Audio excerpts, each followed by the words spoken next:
Bradley. So excited to see you. Come on back. Come on back. My name is Deborah Bradley. I am the managing director here at the Texas Quilt Museum. Has anyone have you been here before? Is anyone here for the first time? Wonderful. Well, welcome back. We're really glad to have you joining us today. The Texas Quilt Museum is housed in a building. Welcome. Come on in. No, I just want to say something. Oh, okay. The Texas Quilt Museum is housed in a building that was constructed in 1893. Everything used in the construction of the building was taken from LaGrange or Fayette County, where we're seated. We have longleaf pine floors. Each one of the white columns that you see in Gallery 1 were carved from a single longleaf pine tree. The bricks in Gallery 1 were actually baked out in a field, and how they did that is they took a bunch of wood and they burned it down to some really hot coals, and then they stoked the coals, surrounding them with the raw bricks. They stoked the coals to bake the bricks, and then the bricks in Gallery 2, which is right in here, these were actually baked in a kiln. Hello. Now we've been told that the clay comes from the same region, but it was the different methods of baking that yielded the different colors. So we have more of a red in here and more of a tan in there. And I don't know if you've ever noticed any of the rocks that we have in our building here. Those were taken from the LaGrange City Hall when they raised it to build a new one. It predates our 1893 structure. We have no idea how old they are. They just add to the visual texture and to the history, and we joke that they were just tired of making bricks, so they just shoved a bunch of rocks in the hole and call it done. So in 2010, our founders, Carrie Bresenhan and her cousin, Nancy O'Brien Quintus, desired a location for the Texas Quilt Museum. Now, they are the founders of the International Quilt Festival, which takes place in Houston for just a few days every fall. Well, they desired a location that would be central in Texas and that would be open year-round to showcase the beautiful artistry of quilting. So they happened upon our building, and in 2010, they set to work having it restored. It took about a year. We are at 95% original integrity. And since 2011, we opened our doors, and we've welcomed over 120,000 friends from all 50 states, all U.S. territories, and 68 countries in this world. Wonderful. Yes, yeah, it is wonderful. Today we have with us Lisa Erlandson. I'm going to read your bio because my memory doesn't serve me like it used to. Oh, I've got some information we left on your chair. If you're interested in a membership with the Texas Quilt Museum, aside from getting a nice little goodie bag, you do get 10% off all of your purchases in the store, and this is information about that. And this right here is a QR code to our event schedule. We have all kinds of stuff happening. I know we're open Thursdays, Fridays, and Saturdays from 10 to 4, but we also have sound baths on Sundays at 5. We have yoga on Tuesdays and Thursdays at 9 a.m. and we have meditation on Wednesdays at 5:30. So we've got lots of other stuff happening here in addition to these beautiful quilts. Just lots of ways to stretch your mind as well as your body. And then we started offering TQM talks. We have 8 different topics that we travel around the great state of Texas to talk to guilds and groups, talking about lots of really wonderful subjects. So if you're interested in more information about that, there's some pamphlets or a little wrap card on the table in the back. So Lisa Erlandson is here with us today. Lisa is a compulsive quilt collector whose habit has led to several quilt-related specialties. She's an AQS certified appraiser of quilted textiles, lecturer, quilt show judge, teacher, and quilt historian. She also owns Le Retreat House in Gainesville, Texas. She learned to sew as a child but considered it punishment. And maybe it was. She rediscovered sewing in the mid-1980s as a drama teacher and made her first quilt in 1991. Lisa has an extensive collection of antique quilts that she shares during many of her lectures. She has spoken internationally and teaches and lectures at venues from small local guilds to national quilt shows. She also judges quilt shows ranging from county fairs to statewide shows. She's a past president of the American Quilt Study Group. She wrote the pattern instructions for quilts made by AQSG members and published in the 2013 book Revival, a study of early 20th century colonial revival quilts, published by Kansas City Star Books. She has served as the designer for multiple AQSG quilt study books, and Lisa has contributed a chapter in Mary Kerr's book, Southern Quilts. Lisa is also a quilt maker and has quilts published in Quilts, Patriotic and Presidential, and The Quilter's Night Before Christmas, A Treasury of Tradition, both by Sue Reich. Lisa has a Master of Arts degree in Public Communication from the University of North Texas. She taught junior high school, and college before deciding to focus on the quilt world. If you will please help me welcome Lisa Erlandson.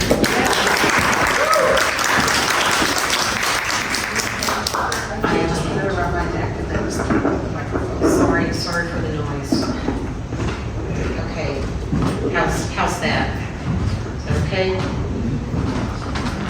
I'm a hand talker, so if I held it, we'd be going like this. There we go.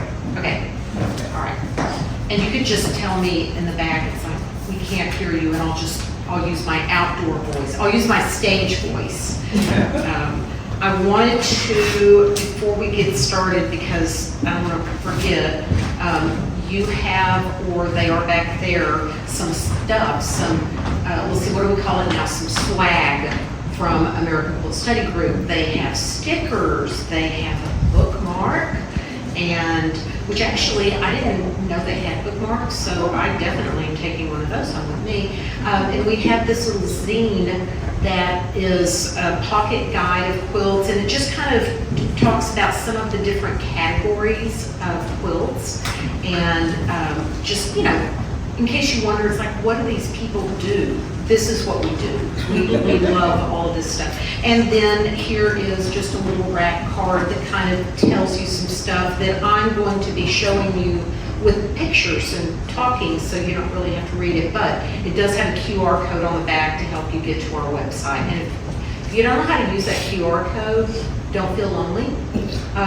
You just like open your camera up, and then there's a little yellow blob that appears on your screen. You hit it real quick, and then it takes you to the website. But don't sit there and look at it and go, I don't know what to do with it. Oh wait, it's gone. Quit looking at the QR code. So I have a non-technical husband. Lots of times I have to drop everything I'm doing because he can't figure out how to use something on his phone. So anyway, before we get started with the presentation, you heard like way too much about me. But the way that I discovered American Quilt Study Group was in the mid-90s. I had started studying antique quilts and just everything quilts because I was studying to be an appraiser. And I became really, really enamored with antique quilts. And it's like, this is what I want to do. I love this. And somebody said, well, have you ever heard of the American Quilt Study Group? And I thought, well, no, but I am a quilt lover, a quilt maker, and a nerd. So if it involves quilt and study, I must love it. And so I was introduced to American Quilt Study Group and became a member in about 1995, 96, 97. I can't remember because that was before computers. That was before Facebook where you could document your whole life and things. But I loved it because I found people that could sit and talk for hours about quilts. And it wasn't a guild, so I didn't feel pressured to like have something for show and tell. We could just talk about things and ask questions of each other. And so it really worked so well. So anyway, let's get started here with what on earth is American Quilt Study Group. And I will probably refer to this as AQSG because it is less a mouthful than saying American Quilt Study Group over and over again. But what we do, we connect quilt enthusiasts by way of research and community. And I know that sounds kind of boring to some people, research, but it isn't. It isn't, you'll see.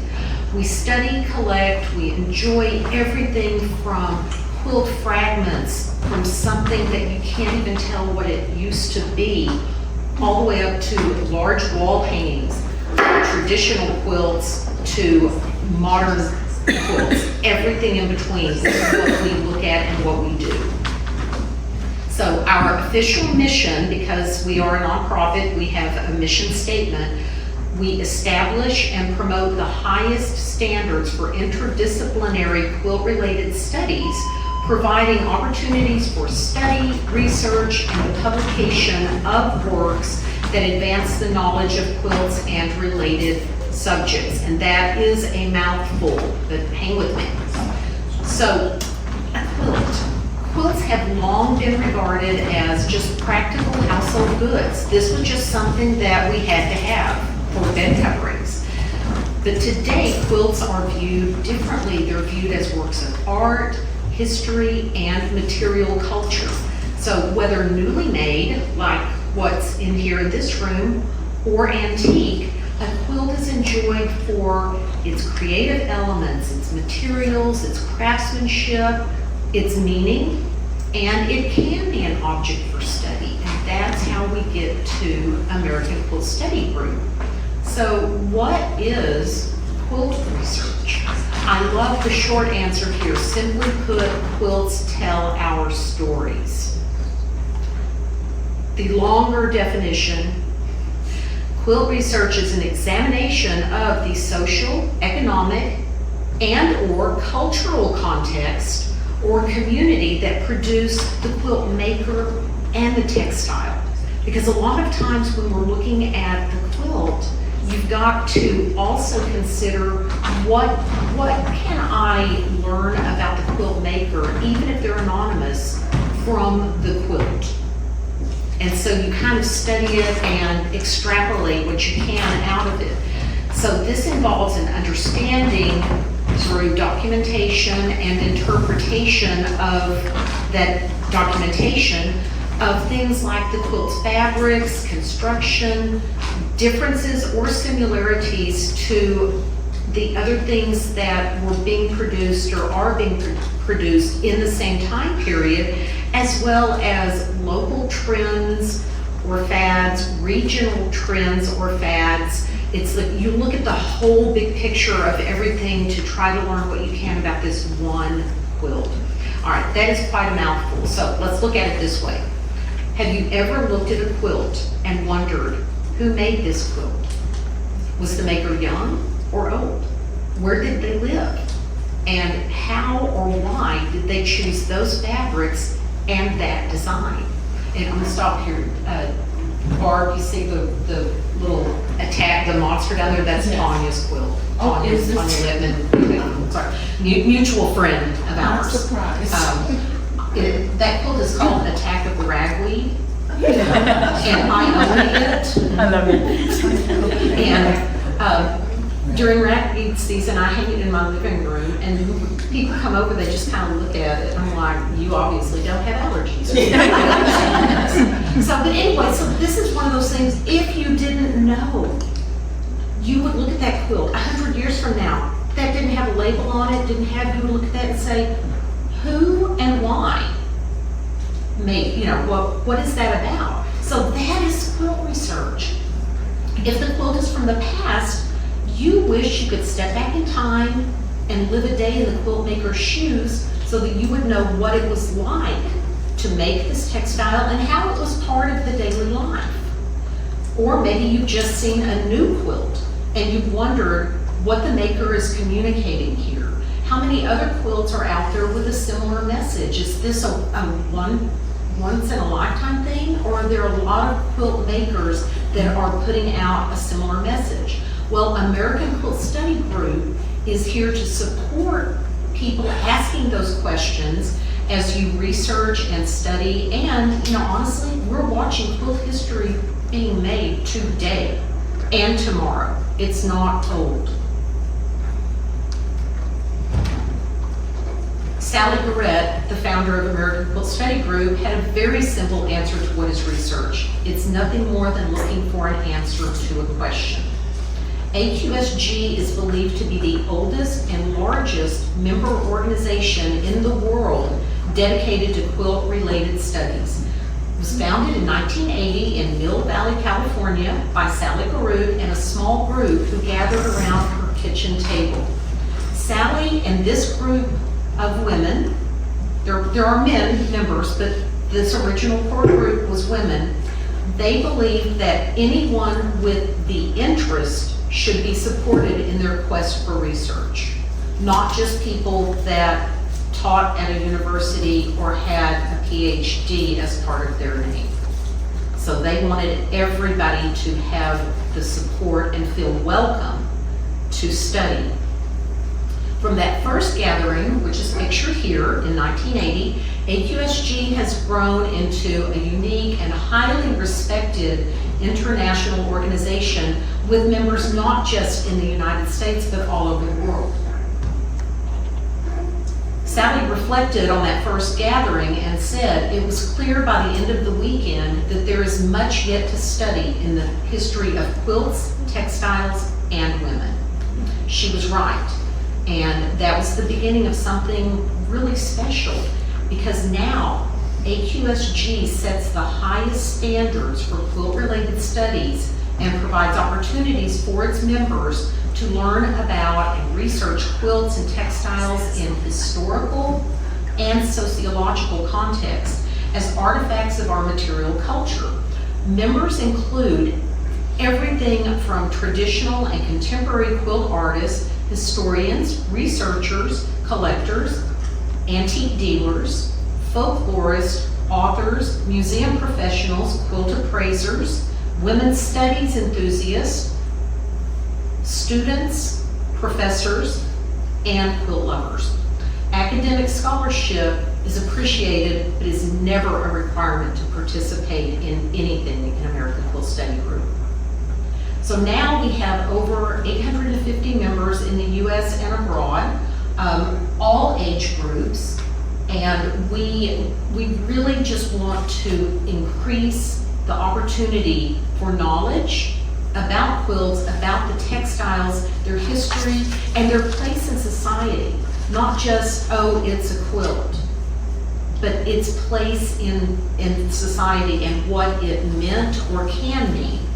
So AQSG is really here just to connect people that are passionate about quilts and about learning about the quilts and want to contribute through their own curiosity to the knowledge base of what we know about quilts. So who are we? Literally everyone. On a recent member survey, 77% describe themselves as quilt makers, both traditional and modern. 50% are collectors, 41% researchers, 14% are associated with museums, and 31% are educators. Our members are working, retired. I gave you the list a little bit ago. We have students, we have people that were in that original picture in 1980 that are still very active members. And have contributed so much knowledge. So our interests cover everything from, like I said, the earliest fragments to art quilts to modern quilts, because AQSG members want to know the story behind the quilt and the history behind the story. So we're curious about the meaning of the quilt and the statement made by the maker in making that quilt. And above all, we don't just want to learn, we want to share. And you notice that on the member survey, 41% say they're researchers. Well, what does that leave the other, I'm not good with math, 59%? Well, you know what? Sometimes you need the audience, right? You need somebody to appreciate and listen to your research. And so you don't have to be the researcher. You are there a lot of times as the sponge, just to absorb. And we have people that have researched the history of batting. Let's see, who would have thought? Or the origins of the modern quilt movement and how it relates back all the way back to the Amish quilts. So there's a lot of story behind quilts. And speaking of that, our publications, AQSG publications enjoy a really great reputation as a primary resource for quilt history scholars and researchers worldwide. And it's not just people that are researching quilts. It may be people that are researching women's studies, women's history, but they can find information in our journal articles that support whatever they are researching too. So if you are a member of AQSG and you think, gosh, I don't know if I'd ever want to publish anything or not, how would I ever even know? I don't know how to write. I don't know what to do. We offer mentoring by AQSG members who are published authors, who are published researchers, and they're there to assist new and aspiring quilt scholars. And you can be paired with a mentor who doesn't do the research for you, darn it, but they're there to help guide you as you move in your journey towards whatever you're researching. And your research doesn't have to culminate in a paper. It can just be research. But we are best known for our annual journal, Uncoverings, in which we publish the research papers from our annual seminar. This is the leading publication in the field of quilt research. Uncoverings is purchased by hundreds of individuals, guilds, schools, and libraries all over the world. Curators and textile researchers in museums, including the Smithsonian, use Uncoverings in their work. So each volume contains 5 to 7 research papers covering a variety of topics. Like I said, literally in one issue, I think we had talking about like jelly rolls and layer cakes, like the movement towards the pre-cut fabrics and how that has changed the marketing and how it's changed quilt makers. So it's like, it's not all antique.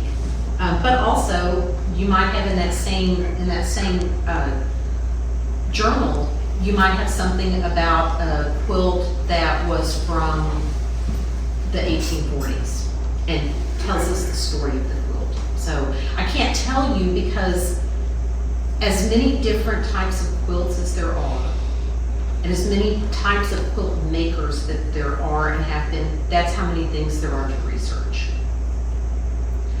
Now, unlike the more academic Uncoverings, our quarterly newsletter is more informal and focuses on just a variety of topics related to quilting. The cover story is still always a research article, but it may be a research article. The one over here on the left is about machine quilting. It's the story of a quilt from the 1850s that was machine quilted. And so it's like, well, that's a very interesting article. She did her research and she published it in blanket statements.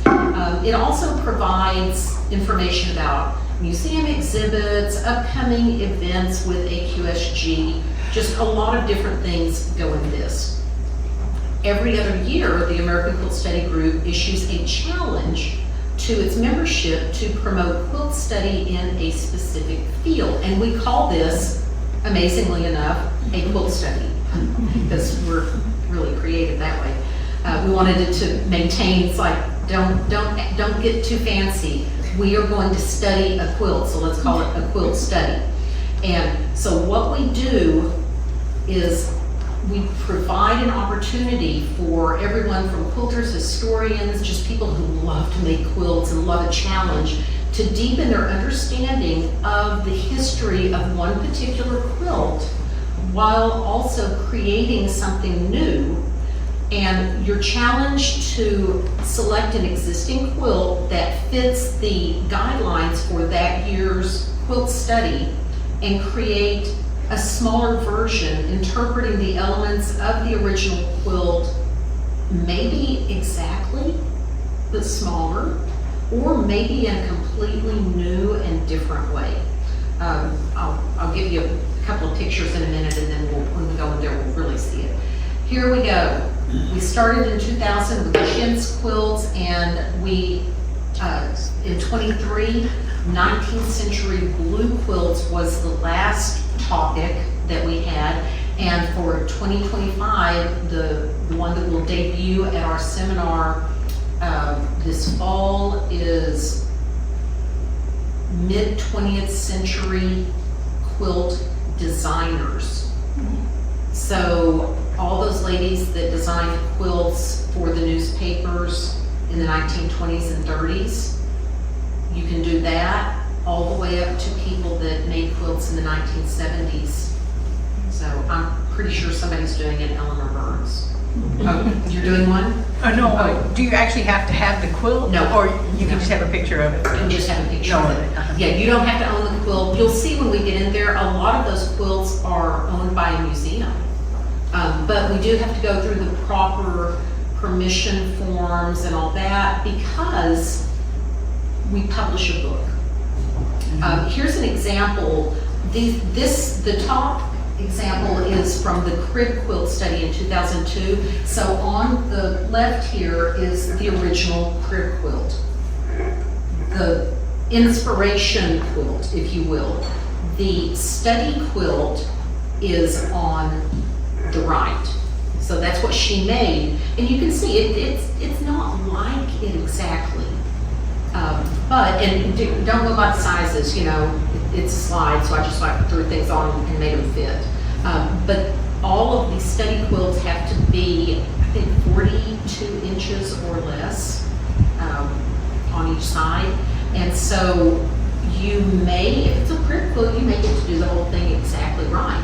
But if not, then you've got to make design decisions. On the bottom is the inspiration quilt is on the left this is from the 2023 quilt study of 19th century blues.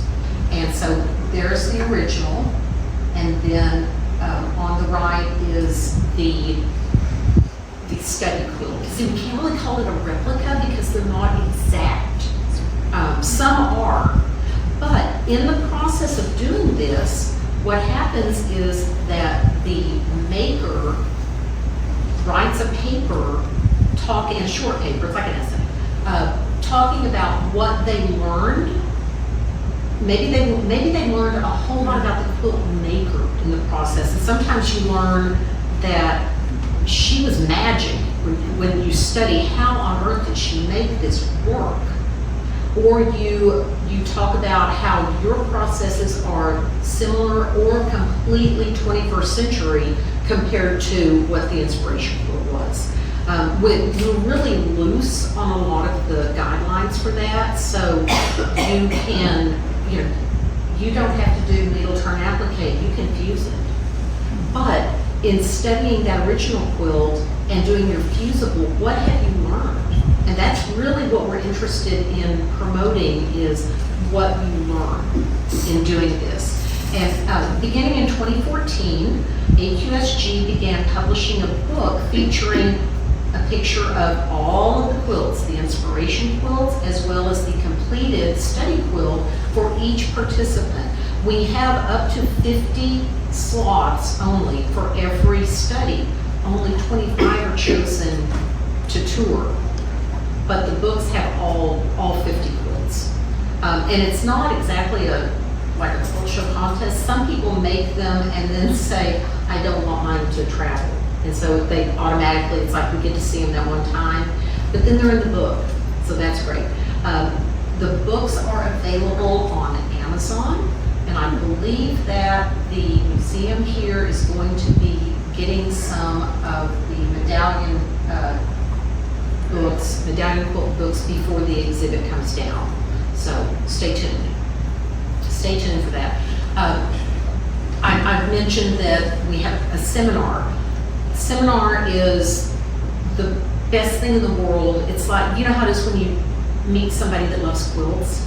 Well, this is a whole bunch of people that love quilt research and asking questions and being curious about quilts. And so we've got this seminar that we do, and it's our only once a year in-person event. We hold it in a different state every year in the fall. I mean, fall is a relative term. This year it's in Maine in October, but next year it's in August in Lincoln, Nebraska. And the year after it's in Iowa, and I don't know when. I don't know. Probably further in the fall than the one in Lincoln is. But what we have at seminar is not only a chance for people to present their papers that are published, we also have vendors, we have keynote speakers, we have tours to museums, local landmarks, other locations that are of interest to people that are curious about quilts and quilt-related items. If there's a list of quilt stores available, I can guarantee you we grab it and people have that. We have evening dinners and we have an auction where you can find things that often you really can't even see in a museum. They're available there. And so this is just a sample of some of the fun stuff, and people often ask me where I've gotten my antique quilts, that I have a rather large collection, and I can say that the vendors at American Quilt Study Group are greatly to blame for the size of my collection. We also, you're going, well, I'm not going to Maine and I don't know about this stuff. We have virtual program offerings also. In 2020, like the rest of the world, we went virtual and offered our study centers, which are 2-hour classes really led by people that are kind of very knowledgeable in that field. And we did this virtually, and it opened new doors, not just for our members who can't always travel to the to the seminar, but also for potential new members, because starting last year, you didn't have to be a member to sign up for our winter virtual seminar. You can sign up as a non-member. And so you can kind of dip your toe in and see what we're about.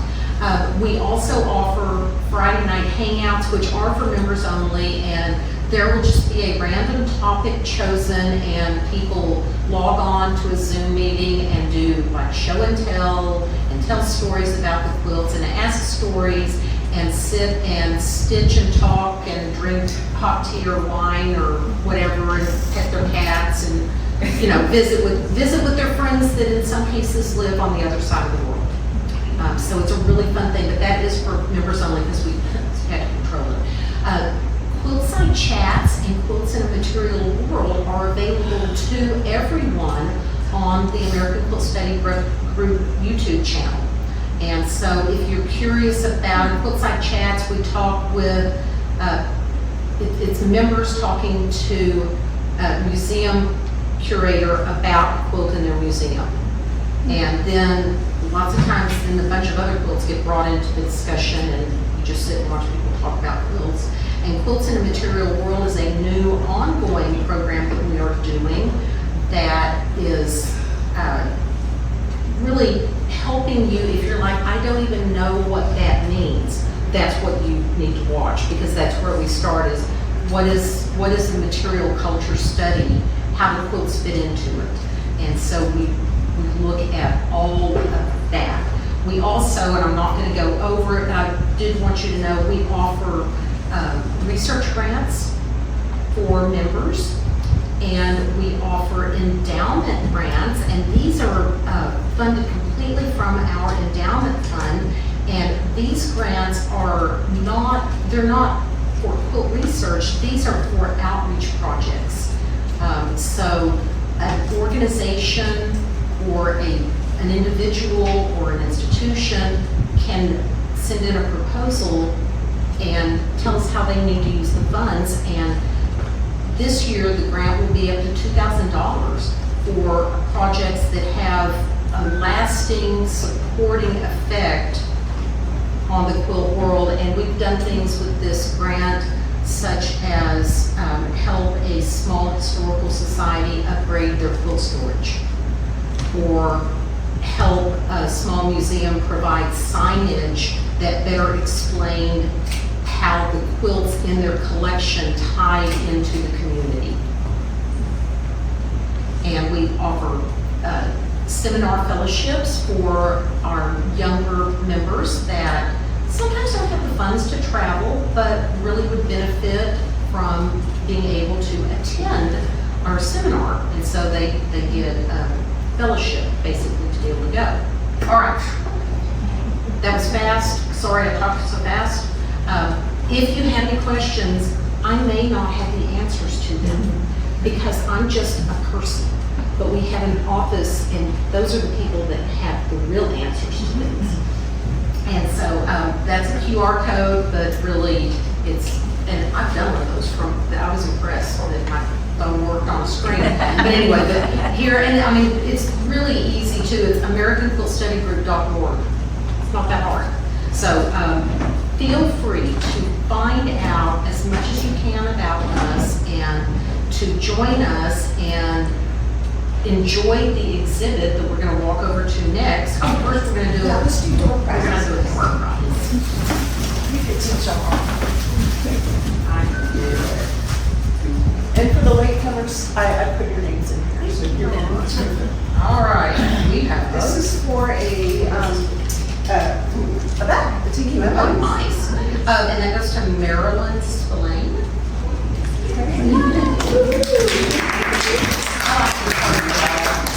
It's fun. And this is for one of those. Somebody gets a research journal, so I hope you're a bookworm. Charlotte Pittman.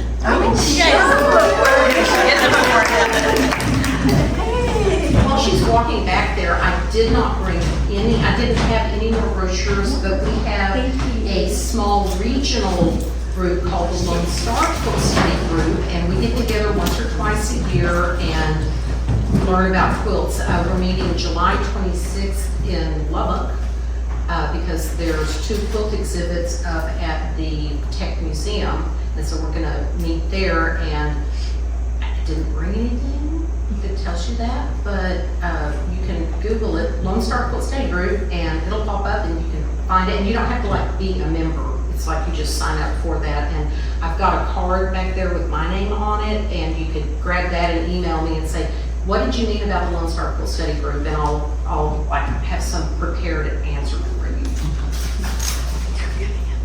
Not very prepared. All right, and this is for, oh, I love this. I think this is actually a quilted petticoat. Barb.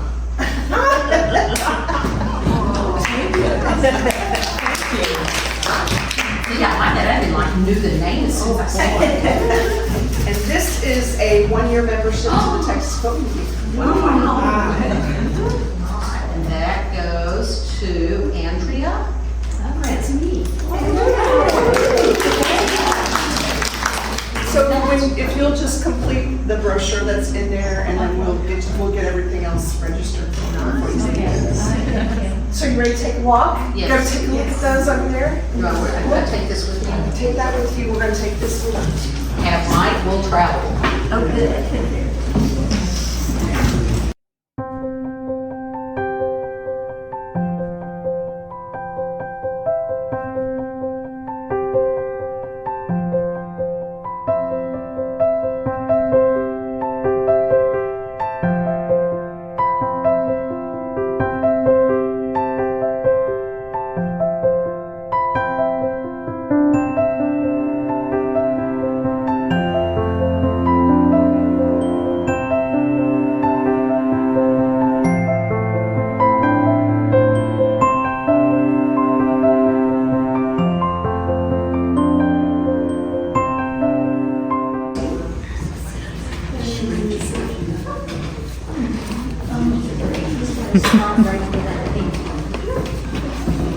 Okay, I am not gonna like walk around and like do what you can do yourself, which is read about every quilt. But what I wanted to do, I am very familiar with these quilts because my one of my volunteer jobs, I've talked to several of you, we are all in the same boat, we volunteer too much. But somehow, in 2014, I got convinced to help do the first book that we did. And so I collected all of the quilts, they all came home with me after the original exhibit, and I photographed them, and then I put the book together, book designer. I'm not really the editor, I'm the book designer. But, so I'm familiar with all these quilts lived with me, plus the other half of them that aren't on exhibit. So every 2 years, a group of quilts comes and lives with me until I get all of them photographed, and then we do the book. What is beside each quilt here is, here's a picture of the inspiration quilt. Now for this one, the topic was medallion quilts. And if you're like, I don't really know all that much about medallion quilts, well, in the book, we have one of our members who is a quilt historian. I beg somebody to do it that has expertise in a certain area, and they write kind of a history of the medallion quilt. And so then you would know, but I mean, a medallion quilt is very simply a quilt that is designed with a central figure, a central point in the middle, and then they go out for something else. And so you can see this one, it's like, well, that's nothing. It's like, sure, the medallion design is in the quilting because it's a whole cloth, and that's all, it's just the quilting that gives it the design. So that fits into the medallion definition just as much as this one, and a lot of us would look and go, well, she just had that one big eagle block and said, I'm not doing that anymore. Which could be the truth. That's what you wonder sometimes, because see, here's the original, and it has a very faded eagle because it's circa 1840, and so it would have faded, but she used that as her inspiration and created pretty much, this one is like a smaller replica. But you do wonder, and that's part of the study process, is you wonder sometimes, well, she only wanted to make one, maybe, or she made one and said, I'm not doing that anymore, or it's because a medallion quilt is something that in 1840 the maker would have been familiar with, because that was in style. And so they would have known about that. So it's like all of those are possibilities. But if you are interpreting the quilt and looking at your inspiration quilt to make something, you ask yourself all of these questions. And that's where they end up with their little essay that they write. And all of the essays aren't alike, just like all the quilts aren't alike, because it's like, where did they see the original quilt? Why did they decide to use that one? Sometimes the story that they write includes how difficult it was to gain access to see that quilt if it was in a museum. And how easy or hard, and what they learned about the process of seeking access to something, which, if you're going to research, you're going to find answers to your questions. That's part of it. It's like, I have to learn how to access the information. And so we've got a lot of different ones. This is the book cover.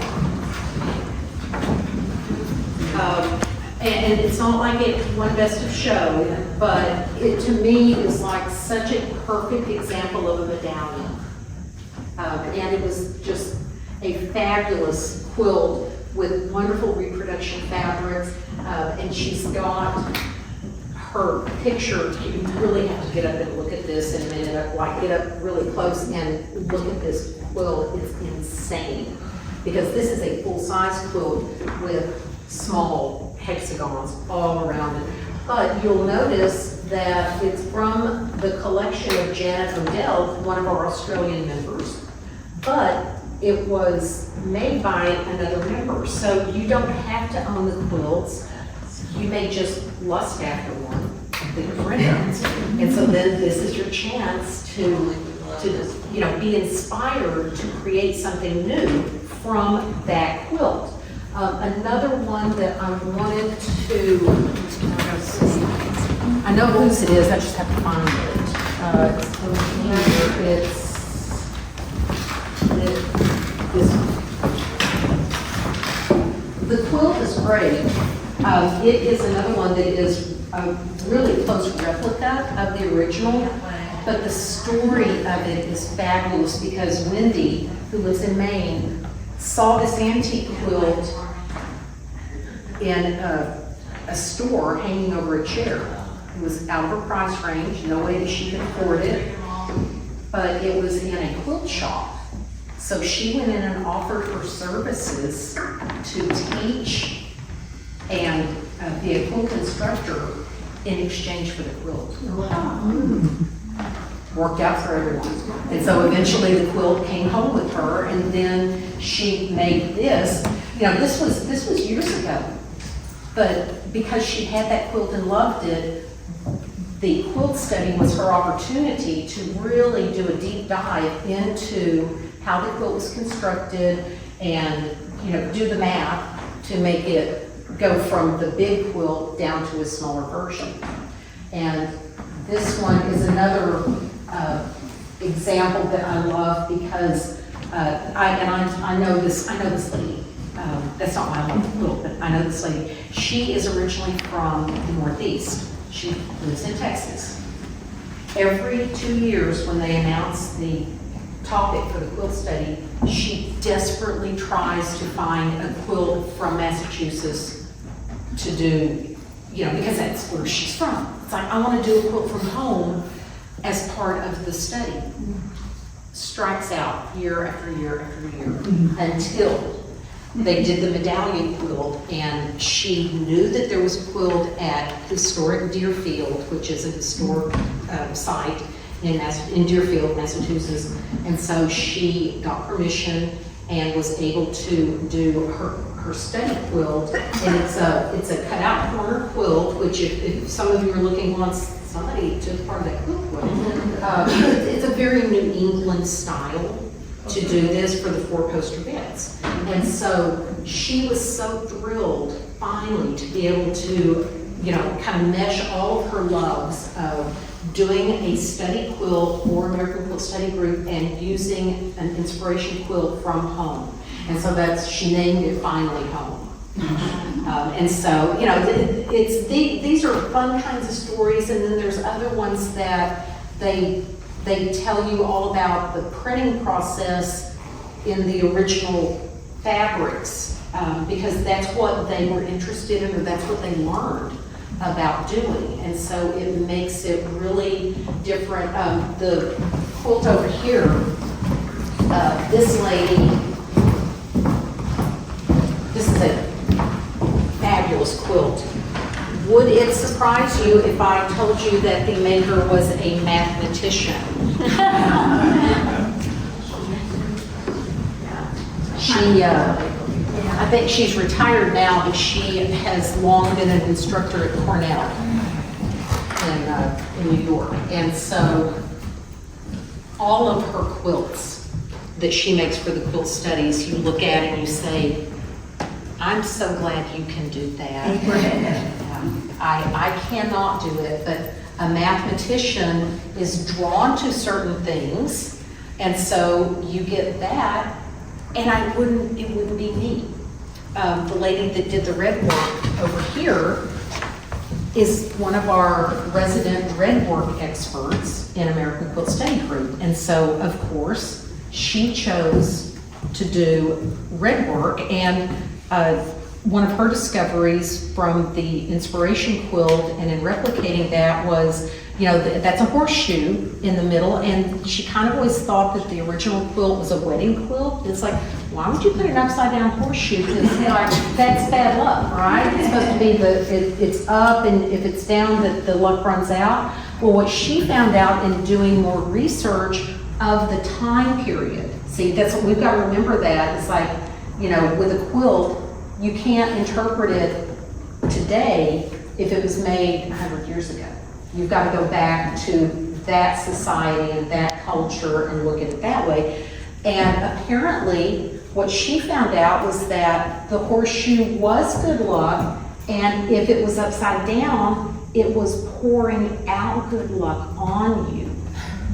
And so, okay, you know, and it's like, because at first she was like, they just had to put that in upside down. They did not mean for it to be this way. They meant for it to be this way, but there were enough other representational blocks that had flowers and things, and it's like you knew which way was up and down. And so that's one of the things that she learned in doing it. So everybody looks at the quilt differently and has different questions because you come from a different place than the last person that looked at it. And so your interpretations are always going to be different. Your questions are going to be different. Your answers are going to be different. None of them are wrong. They just all will add to the body of knowledge about the quilts. Okay, that's all I got.